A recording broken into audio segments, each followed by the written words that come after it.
தேவனே, இன்று என்னை உருமாற்றும். மார்ச் மாதம் 31ஆம் தேதி. அது தேவ வார்த்தையில்தான் உள்ளது. எத்தனை அழகான வசனத்தோடு இந்த நாளை ஆரம்பிக்கிறோம்.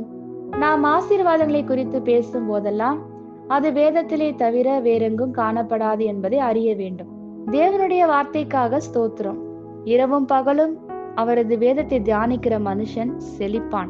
தேவ வசனத்தை தியானிப்பது என்பது ஒரு நபர் தனது ஆவி, ஆத்துமா, சிந்தனைகள் மற்றும் உள்ளான ஆழங்களை தேவனுடைய வார்த்தையால் மாத்திரமே நிரப்ப அனுமதிக்கிற ஒரு அனுபவமாகும்.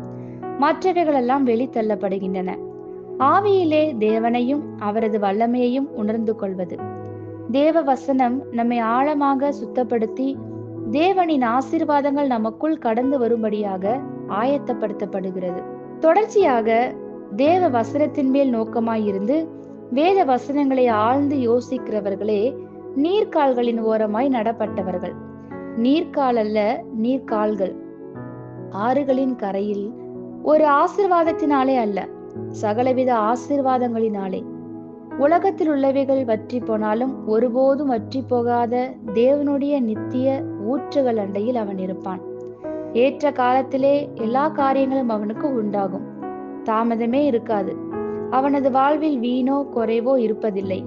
அவன் தொடுகிற அத்தனையும் வாய்க்கும். கிடைக்கும் ஒவ்வொரு நொடியையும் வேத வசனங்களை படிக்க, மனனம் செய்ய, தியானிக்க அர்ப்பணித்து அது உண்டாக்கும் வித்தியாசத்தை காணுங்கள். ஆமேன். இந்த வார்த்தைகளினால் நீங்கள் ஆசீர்வதிக்கப்பட்டீர்கள் என்று நாங்கள் நம்புகிறோம்.